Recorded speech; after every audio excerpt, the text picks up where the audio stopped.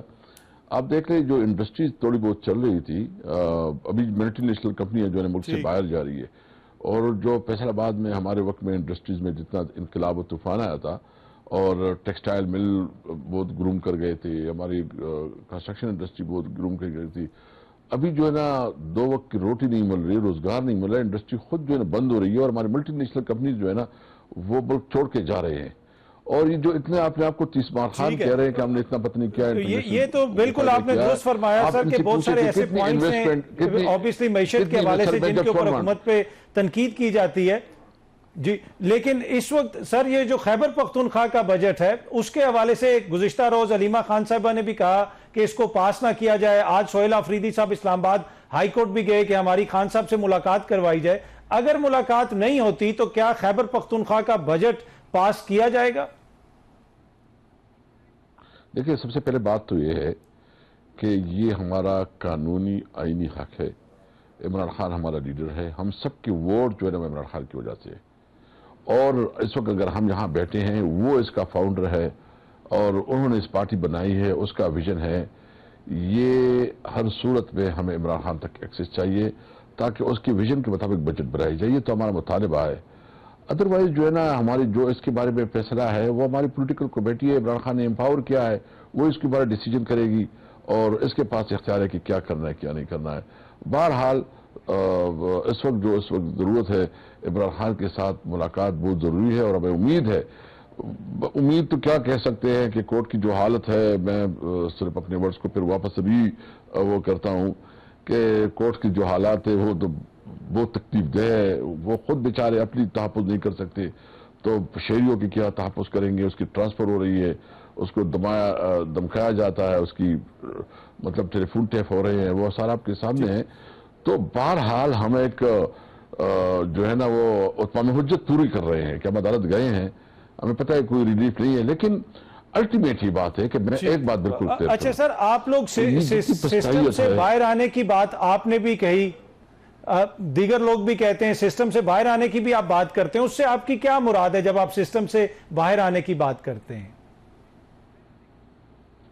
دیکھیں جب ہمارے اوپر تمام دروازے بند ہوں، ہمیں کوئی یعنی جو آپ گلگت بلتستان کی ابھی آپ نے بات کی ہے، یعنی میری وجہ سے پوری ایئرپورٹ کی روڈ بند کی گئی، اور پھر دلچسپ بات یہ ہے کہ خواجہ صدر پیک اس میں بھی تھا، اس نے خود مجھے فون کیا کہ اسپیکر اسد بھائی آپ کی وجہ سے ہم بھی رہ گئے، یعنی انہوں نے پوچھا ادھر سے حال احوال لے لیا کہ کیا پوزیشن ہے اور ابھی کیا دلیلیں دے رہے ہیں، اور وہ S H O D S P خود میرے پاس آیا، اس نے کہا کہ میں سر جی بس یہ ہے کہ آپ کو اجازت نہیں ہے، تو میں نے کہا مجھے اجازت نہیں ہے تو کیا چھوڑو، لوگوں کو چھوڑو۔ اس طرح جنید کے ساتھ جو ہوا، مطلب اس کو بدر کر دیا گیا، اس کا کیا ہم پاکستانی نہیں ہیں؟ ہمارے پاس یہ حق نہیں ہے کہ ہم اپنی منشور اور اپنی جو ہمارا مینیفیسٹو ہے وہ قوم کے سامنے رکھ کے، یا ہم آزادانہ الیکشن کمپین کر سکے، اپنی نقطہ نظر کر سکے۔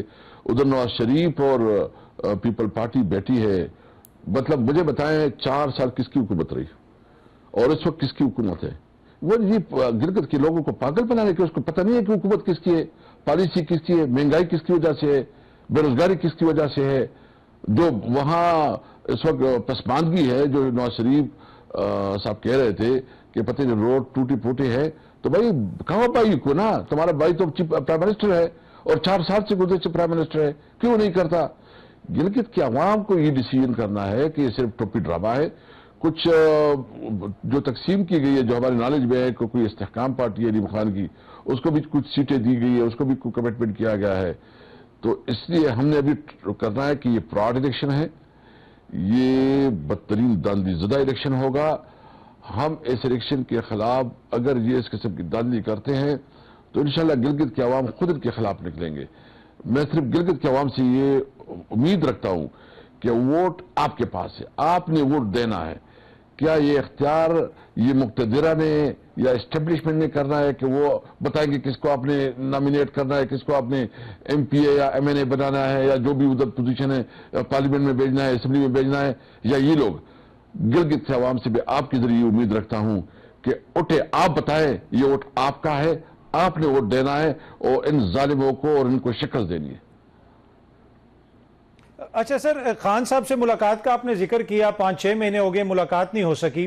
کیا کوئی بیک گراؤنڈ میں رابطے ہو رہے ہیں؟ اس طرح کی خبریں بھی آ رہی تھی کہ شاید کچھ معاملات طے ہو رہے ہیں. پچھلے دنوں بیرسٹر گور صاحب کی, سہیل آفریدی صاحب کی محسن نقوی سے ملاقات بھی ہوئی, اس کے بعد دوبارہ چہمہ گوئیاں شروع ہو گئیں. تو کیا اس وقت کوئی مذاکرات, کوئی رابطے پس پردہ آپ لوگوں کے چل رہے ہیں؟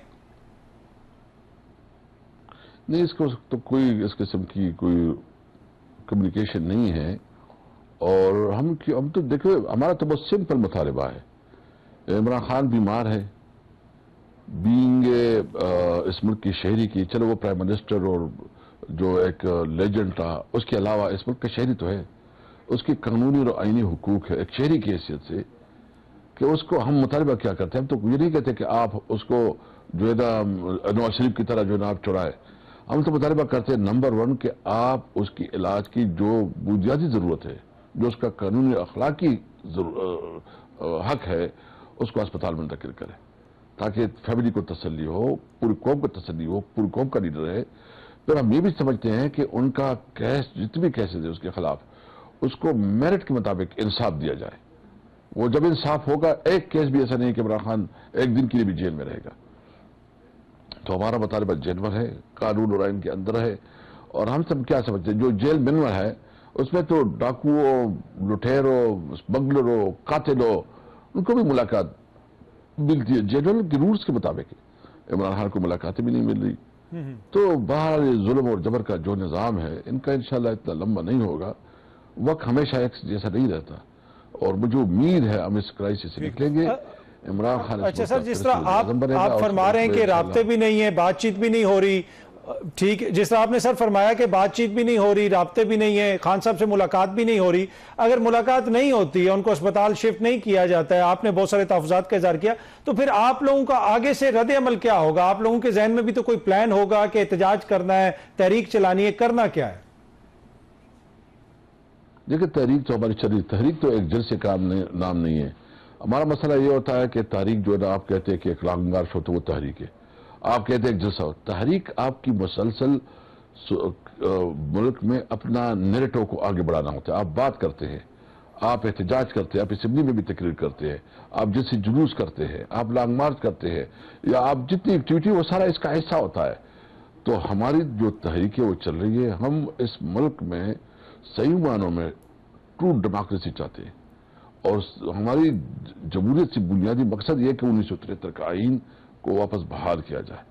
اور ساتھ ساتھ یہ چاہتے کہ جو جوڈیشری کی انڈیپینڈنس جو ہے نا انہوں نے بالکل ختم کی ہے, جوڈیشری کو اپنا عزت اور وقار واپس دینا چاہیے, اور اس کی جو اس کے اوپر قدر ہے وہ ختم ہونا چاہیے, اور ایک آزاد عدلیہ جو ہے نا وہ وجود میں آنا چاہیے. اور ہم سمجھتے ہیں کہ پارلیمنٹ میں وہ لوگ بیٹھے جو عوام کے نمائندے, صحیح معنوں میں عوام کے نمائندے جو ہے نا وہ پارلیمنٹ میں بیٹھے. تو ہمارا ایک جدوجہد ہے, پاکستان, وہ پاکستان جو قائد اعظم کا پاکستان ہے. عمران خان وہی ویژن رکھتا ہے جو قائد اعظم کا ویژن تھا, کہ ایک ایسا پاکستان ہے جو ساورن ہو, کسی سے ڈکٹیشن نہ لے, اپنے ملک کی پالیسیوں میں آزاد ہو, اور جو تمام پالیسی اپنے عوام کے لیے ہو, نہ کہ اشرافیہ کے لیے ہو. اچھا سر, ذرا مجھے آخر میں بریفلی بتائیے گا کہ 28ویں ترمیم کے حوالے سے حکومت نے کوئی آپ سے رابطہ کیا؟ نہیں, کوئی رابطہ نہیں ہوا ہے. چمن گوئیاں ہیں, کوئی کہتا ہے, مطلب جو آگے پیچھے سے خبریں آ رہی ہے. دیکھتی ہے پیپل پارٹی اپنے آپ کو جو ہے نا بھٹو کی لیگیسی کو کیری کرتے ہیں, جو انہوں نے آئین دیا تو اس کو تو وہ ڈیپینڈ نہیں کر سکتے. ان کے والد جو اس وقت صدر ہے. سر, آپ کا پیپلز پارٹی کے ساتھ اس پہ اتحاد ہو سکتا ہے کہ 28ویں آئینی ترمیم اگر آتی ہے تو اس کو ناکام بنانے کے لیے پیپلز پارٹی سے آپ اتحاد کر سکتے ہیں؟ دیکھیں, پیپل پارٹی اگر اپوزیشن میں آنا چاہے تو ہم اس کو ویلکم کریں گے. سر بہت بہت شکریہ, تھینک یو سو مچ ہمیں جوائن کرنے کے لیے. وقت کسی بریک کا, بریک سے واپس آئیں گے تو گفتگو کے سلسلے کو آگے بڑھائیں گے.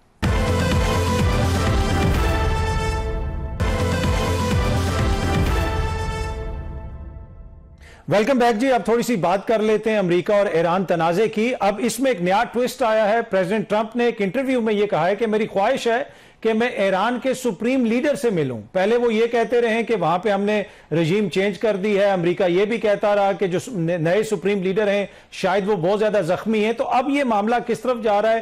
پریزیڈنٹ ٹرمپ نے یہ جو بات کی ہے اس کو کیا کوئی وزن دینے کی ضرورت ہے، یا پھر جس طرح سم ٹائم وہ کوئی بھی بات کر دیتے ہیں اسی بریکٹ کے اندر ہمیں اس کو رکھنے کی ضرورت ہے؟ اور اس وقت جو خطے کے اندر حالات ہیں، دوبارہ اس طرح کی خبریں بھی آ رہی ہیں کہ کچھ ٹارگٹس کو ایران نے ہٹ کیا ہے، امریکہ کے اوپر بھی ایران الزام لگا رہا ہے کہ وہ ہمارے علاقوں پہ بمباری کر رہا ہے. تو اس سارے معاملے پہ گفتگو کرنے کے لیے سابق سفیر علی سرور نقوی صاحب جوائن کر رہے ہیں اور میجر جنرل ریٹائرڈ زاہد محمود صاحب بھی ہمیں جوائن کر رہے ہیں. آپ دونوں شخصیات کا بہت بہت شکریہ. نقوی صاحب، میں سر آپ سے شروع کرنا چاہوں گا. پریزیڈنٹ ٹرمپ نے ایک انٹرویو میں کہا ہے کہ میں ایران کے سپریم لیڈر سے ملنا چاہتا ہوں اور عین ممکن ہے کہ مستقبل میں ہماری ملاقات بھی ہو جائے. تو کیسے دیکھتے ہیں آپ اس بیان کو؟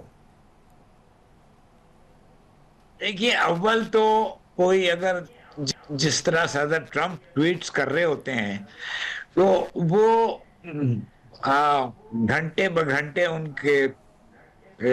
کی سوچ کی ترجمانی جو آ رہی ہوتی ہے وہ اس سے بڑی کنفیوژن پیدا ہوتی ہے. اب یہ ویسے اگر انہوں نے ایسا کہا ہے تو وہ اچھی بات ہے، لیکن اول تو اس پہ وہ برقرار رہیں. دوسرے یہ کہ اس سے اگر مذاکراتی عمل کو کچھ فائدہ ہوتا ہے تو بے شک وہ ہم سب اس کو ویلکم کریں گے. وہ اگر آیت اللہ مجتبی خامنہئی سے ملنا چاہتے ہیں، سپریم لیڈر سے، تو وہ اچھی بات ہوگی، لیکن ملنے سے پہلے مذاکراتی عمل ضروری ہے، کیونکہ صرف ملاقات کا کوئی فائدہ نہیں ہوگا. یاد ہوگا آپ کو کہ وہ نارتھ کوریا کے کم ان سن سے بھی ملے تھے، اور اب وہ ان سے آیت اللہ خامنہئی سے ملنا چاہ رہے ہیں. تو صدر ٹرمپ میں یہ ایک ہے ایلیمنٹ ان کے ہاں کہ وہ اپنے ایڈورسری سے جا کر ملا کرتے ہیں. تو اگر یہ ایسا ہے تو ظاہر ہے پھر مذاکراتی عمل بھی کافی بہتر ہو جائے گا، مثبت ہو جائے گا، اور کوئی نہ کوئی صورتحال جنگ ختم کرنے کی سامنے آ جائے گی. پہلے بھی وہ پروگرام جنرل صاحب ایک دفعہ پھر اس طرح کی خبریں آ رہی ہیں کہ تھوڑی سی کشیدگی ہے اور امریکہ کی جانب سے بھی کچھ ٹارگٹس کو ہٹ کیا گیا ہے. جو ریجن کے اندر امریکہ کے اڈے ہیں ان کے حوالے سے اطلاعات آ رہی ہیں کہ ایران نے کسی جگہ پہ کوئی اٹیک وغیرہ بھی کیا ہے. تو ایک دفعہ پھر ہم دیکھ رہے ہیں کہ ایک طرف پریزیڈنٹ ٹرمپ کی جانب سے اس قسم کے بیانات آ رہے ہیں، دوسری جانب کشیدگی بھی آپ کو نظر آ رہی ہے. پھر جو لبنان کی صورتحال ہے وہ بھی آپ کے سامنے ہے. آپ کیسے ریڈ کر رہے ہیں چیزوں کو کہ کیا ہم کسی معاہدے کے قریب ہیں یا ابھی معاملہ جو ہے تھوڑا سا پیچیدہ ہے؟ اور علی نقوی صاحب کو بھی میرا بہت سلام. دیکھیں، میں تو یہ سمجھتا ہوں کہ یہ جو ایسکلیشن ہے، آلریڈی جو ملٹری ایسکلیشن پہلے بھی ہوئی، دونوں سائڈز اس نتیجے پر ضرور پہنچی ہیں کہ ملٹری ایسکلیشن نے یا ملٹری اپلیکیشن نے چیک میٹ نہیں دیا ہے. وہ پالیسی کیپچولیشن کے ٹرمز میں دیکھ لیں، اگر ایران کی وہ چاہتا تھا امریکہ تو وہ بھی نہیں ہوئی، اور ایران جو ہے وہ ٹوٹل امریکن انفلوئنس اس ریجن میں ختم کرنا چاہتا ہے، وہ بھی نہیں ہوا، اور نہ یہ ہو سکتا ہے آگے، اور نہ دونوں اپنے ان آبجیکٹیوز کو تھرو ملٹری ایسکلیشن اچیو کر سکتے ہیں. 12 دن کی جو جنگ ہوئی اس وقت ایران کا response was not that strong to be very honest, اس لیے تو دوبارہ مسلط ہوئی ان کے اوپر جنگ. بٹ بائی دیٹ ٹائم جب دوبارہ یہ جنگ آئی ہے تو ملٹریلی اور operationally I think they were in a position, اور انہوں نے یہ ڈیسائیڈ کر لیا تھا کہ other than the military response وہ یہ چوک پوائنٹ اسٹیبلش کریں گے ٹو پریشرائز اکنامکلی. تو انہوں نے ملٹری جو ایسکلیشن کا جواب بھی تھا وہ ایک اکنامک پریشر ڈیولپ کر کے تو ڈیٹرنس کو ری گین کیا. تو ابھی اسی کا پورا فائدہ اٹھایا جا رہا ہے. آج جاپان جیسے ملک جو ہے وہ 19 ارب ڈالر کے سبسڈیز اناؤنس کر رہے ہیں because of the pressures of the war. تو باقی آپ دیکھ لیں کہ اکانومیز کا کیا حال ہوگا اور لوگوں کا کیا حال ہوگا. یہ پریشر امریکہ تک چلا گیا.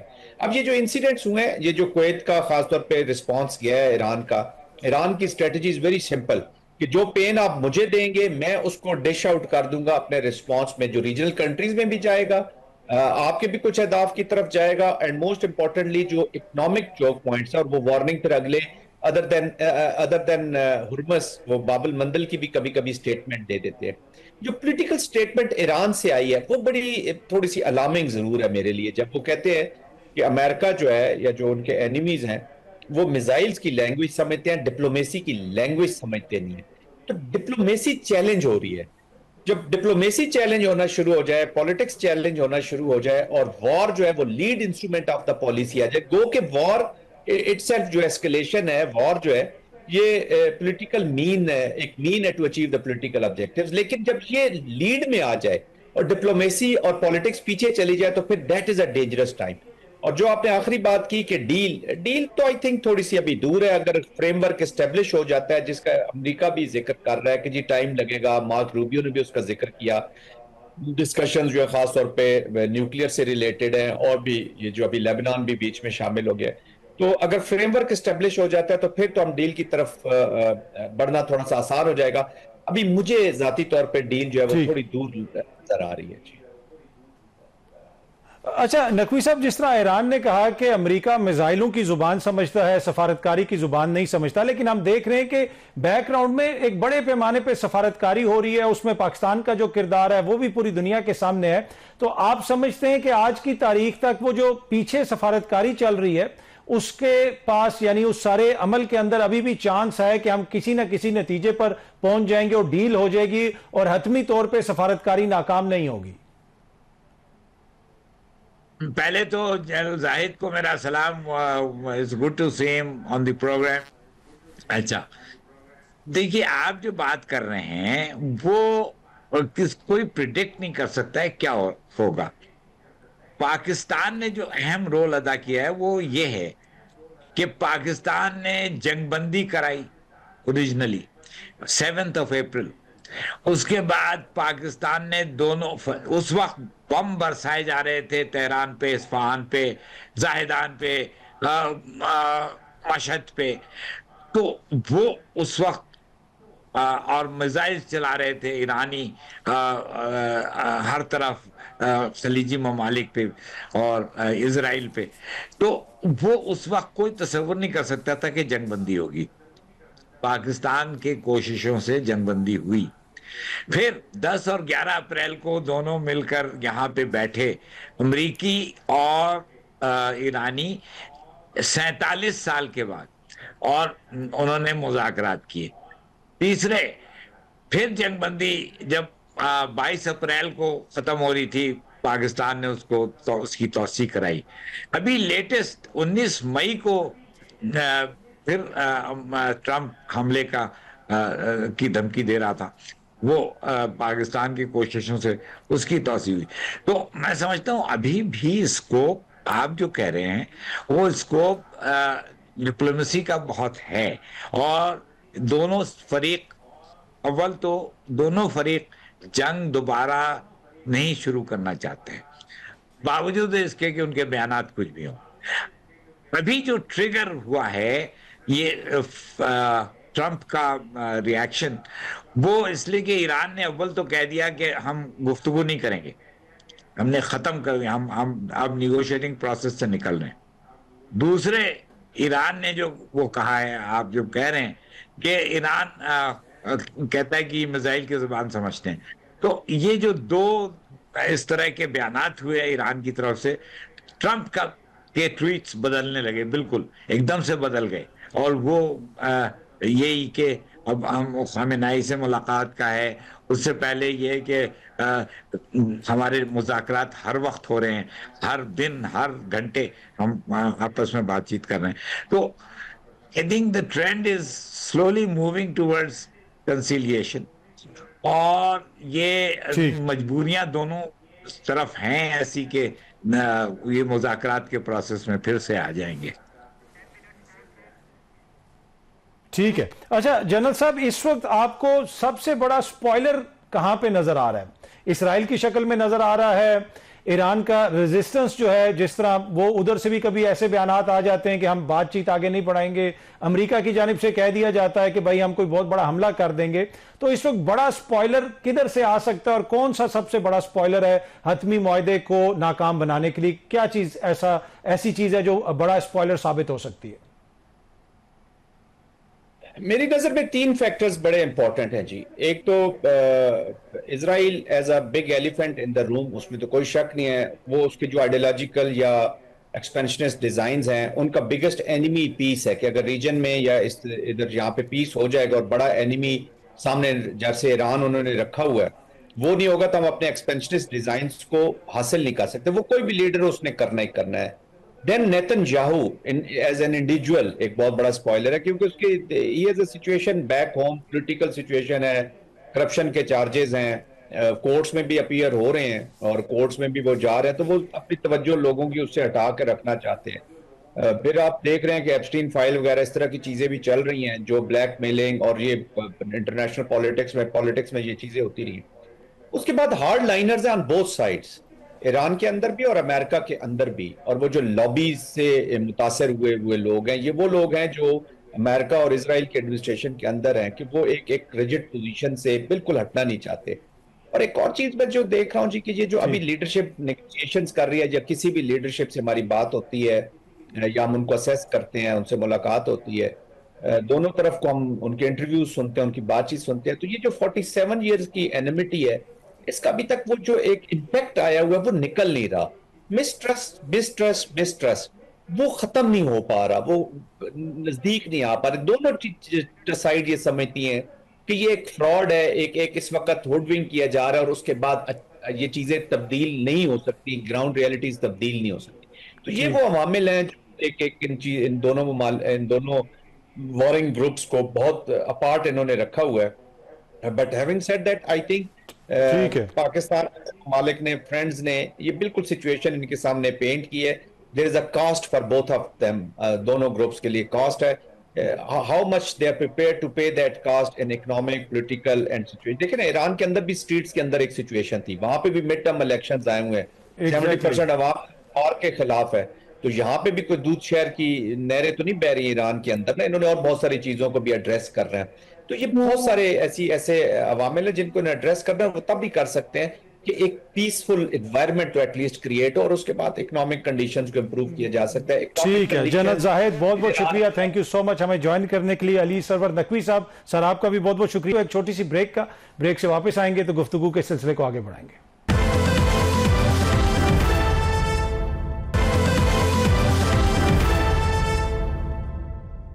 ویلکم بیک جی. آپ تھوڑی سی بات کر لیتے ہیں آزاد کشمیر کی. ایک دفعہ پھر وہاں پہ جوائنٹ عوامی ایکشن کمیٹی نے احتجاج کی کال دی ہوئی ہے. اس وقت اگر دیکھا جائے تو پورے پاکستان میں شاید کہیں پہ بھی اتنی سستی نہ بجلی مل رہی ہے نہ آٹا مل رہا ہے، لیکن اس کے باوجود آزاد کشمیر میں یہ احتجاج کی کال کیوں ہے، اسی حوالے سے گفتگو کرنے کے لیے ہمیں جوائن کر رہے ہیں امیر جماعت اسلامی آزاد کشمیر جناب ڈاکٹر محمد مشتاق صاحب. سر آپ کا بہت بہت شکریہ. سر یہ کیا صورتحال ہے؟ پاکستانی تو بڑا دیکھتے ہیں کشمیر کی طرف کہ آپ لوگوں کو بجلی بھی سستی مل رہی ہے، آٹا بھی سستا مل رہا ہے، لیکن پھر بھی کوئی معاملات لگتا ہے کہ سیٹل نہیں ہو رہے، لوگ وہاں پہ خوش نہیں ہیں. بسم اللہ الرحمن الرحیم. میں ایکسپریس ویوز کا بہت شکر گزار ہوں. میں گلگت بلتستان کے سفر پہ تھا، آپ نے مجھے آن بورڈ لیا. آزاد کشمیر میں آپ جانتے ہیں کہ ایک عرصے سے عوامی حقوق کی زبوں عالی پر تقریباً ہر طبقہ زندگی نے اپنا کنسرن شو کیا، اور اس میں ایکشن کمیٹی نے بھی بہت بھرپور احتجاج کر کے ایک دو مطالبے بنیادی طور پر حکومت کے سامنے رکھے اور پھر ان کو منوانے میں کامیاب ہوئے. میں سمجھتا ہوں کہ ہمارا جو 70 سالہ پرانا نظام ہے آزاد کشمیر کی ریاست کا، اس نے وقت کے ساتھ جو بدلتے تقاضے تھے اس میں ڈیلیور کرنے میں بہت بری طرح ناکام ہوا ہے.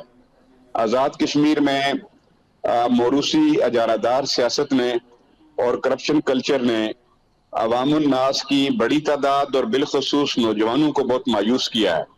اور ظاہر ہے جب مایوسیاں بڑھ جائیں تو اساس خطہ ہے تو اس میں کوئی بھی آگے بڑھے گا عوام کے مطالبات کو لے کر تو اس کو پذیرائی ملے گی. میں سمجھتا ہوں کہ آزاد کشمیر کی ریاست کو چلانے والے یہ سارے ایم ایل ایز ہیں، یہ وزراء ہیں، اور یہ جو آئینی اور جمہوری طور پر ایک اختیار رکھنے والے لوگ ہیں، ان کے لیے یہ بہت بڑا ٹیسٹ اور بہت بڑا امتحان ہے کہ وہ خطے کی حساسیت کو پیش نظر رکھتے ہوئے کس طرح لوگوں کے معاملات کو ایڈریس کرنے کے لیے آگے بڑھتے ہیں. ظاہر ہے مطالبہ پیش کرنے والے لوگ اپنی اپنی سمجھ کے مطابق کس جگہ کون سا ایسا پوائنٹ ہے، کون سا ایسا نقطہ ہے جس کے اوپر حکومت اور جوائنٹ عوامی ایکشن کمیٹی میں اختلاف ہے؟ وہ کون سا؟ اس لیے کہ بہت سارے مطالبے تو مان لیے گئے ہیں. ہاں، مجھے جہاں تک یاد پڑتا ہے، جو میڈیا کے ذریعے پتہ چلتا ہے، اس میں جوائنٹ عوامی ایکشن کمیٹی اور حکومت کے درمیان جو ہے وہ مہاجرین کی جو نشستیں ہیں اس کے حوالے سے ایک ڈیڈ لاک موجود ہے. جوائنٹ عوامی ایکشن کمیٹی کا نقطہ نظر اور موقف یہ ہے کہ یہ ساری نشستیں ختم ہونی چاہیے، اور ظاہر ہے کہ پھر حکومت ان نشستوں کے خاتمے یا ان کو کم کرنے کے حوالے سے اس کا بیان یہ ہے کہ جناب یہ چونکہ ایک آئینی طور پر یہ سارے کا سارا ارینجمنٹ ہوا ہے، تو ایک منتخب اسمبلی اور اس کے ممبران ہی بیٹھ کر پورے حالات کا جائزہ لیتے ہوئے یہ کام کر سکتے ہیں. یہ حکومت کی یا آزاد کشمیر اسمبلی میں بیٹھی جو قیادت ہے یہ اس کا جواب ہے. تو ظاہر ہے ایک مطالبہ عوامی ایکشن کمیٹی کی طرف سے ہے اور دوسرا اسمبلی میں بیٹھے ارکان کی طرف سے وضاحت ہے. تو اس وقت چونکہ آپ کو پتہ ہے کہ الیکشن بھی اس کا شیڈول اناؤنس ہونے کو ہے، اور آزاد کشمیر کی حساسیت کی بھی اپنی ایک اس کا ایک لیول ہے، اور ایسے میں ایکشن کمیٹی کے جہاں اور بہت سارے مطالبات تھے، تو ایک مطالبہ یہ بھی ہے کہ مہاجرین کی نشستیں ختم کر دی جائیں بقول ان کے کہ اس طرح جو ڈاکٹر صاحب یہ جو مہاجرین ہیں یہ ان لوگوں نے تو بہت بڑی قربانی دی ہوئی ہے. اوبیسلی ان کی نشستیں ختم کرنا کوئی اتنا آسان تو نہیں ہے، یہ ادھر سے آئے ہیں. اب اس کا کوئی میکنزم بن سکتا ہے؟ اس لیے کہ کچھ لوگوں کا اعتراض ہے کہ شاید جہاں پہ وہ آباد ہیں صوبائی حکومتوں کا انفلوئنس ہوتا ہے تو اس وجہ سے وہاں پہ الیکشنز نہ کروائی جائیں، تو اس میں تو کوئی میکنزم بن سکتا ہے. لیکن مہاجرین کی سیٹیں بالکل ختم کر دینا تو یہ آپ نہیں سمجھتے کہ تھوڑی سی زیادتی ہوگی مہاجرین کے ساتھ؟ اس میں کوئی شک کی بات نہیں ہے کہ جو ہمارا بیس کیمپ ہے اور جو آزاد حکومت ریاست جموں و کشمیر ہے، اس کی جو حیت ترکیبی ہے اس میں مہاجر جو چاہے وہ سری نگر کے مہاجرین تھے، وہ جموں کے تھے، تو اسی طرح اور آزاد کشمیر کے لوگ، یہ سارے مل کر جو ہے اس بیس کیمپ کو تشکیل کرتے ہیں. اور پہلے تو گلگت بلتستان بھی اس کا حصہ تھا، معاہدہ کراچی کے تحت اس کو پھر پاکستان میں ایک عبوری انتظام کے طور پر دے دیا گیا ہے. تو میں سمجھتا ہوں کہ مہاجرین نے بھی اس بیس کیمپ کے حوالے سے بڑی قربانیاں دی. بڑے بڑے ماشاءاللہ جید لوگ جس میں کیچ خورشید شامل ہیں، مولانا میرواز یوسف صاحب شامل ہیں، چودھری غلام عباس صلاح رحمہ شامل ہیں، اور اسی طرح بڑے یعنی 47 میں لوگوں نے ہجرت کی، 65 میں لوگوں نے ہجرت کی، 90s میں لوگوں نے ہجرت کی. تو گویا یہ ہزاروں خاندان ہیں کہ جنہوں نے اس مہاجرت کے سفر کو اس دو قومی نظریے کی بنیاد پر بیس کیمپ کی تشکیل کے وقت جو ہے انہوں نے قیمت ادا کی. اسی طرح آپ دیکھتے ہیں کہ جموں جو ہمارا صوبہ ایک بڑا ریجن ہے کشمیر کا، اور 1947 میں 10 دن کے اندر تقریباً کوئی 5 لاکھ مسلمان مرد اور عورت اور شیر خوار بچے دو قومی نظریے کے مخالف ہندوستان نے قتل کیے. تو ان کی شہادتیں اور آج تک تحریک آزادی کشمیر کی خاطر شہید ہونے والے لوگ، یہ سارے ہمارے بیس کیمپ کی حیت ترکیبی کا حصہ ہیں.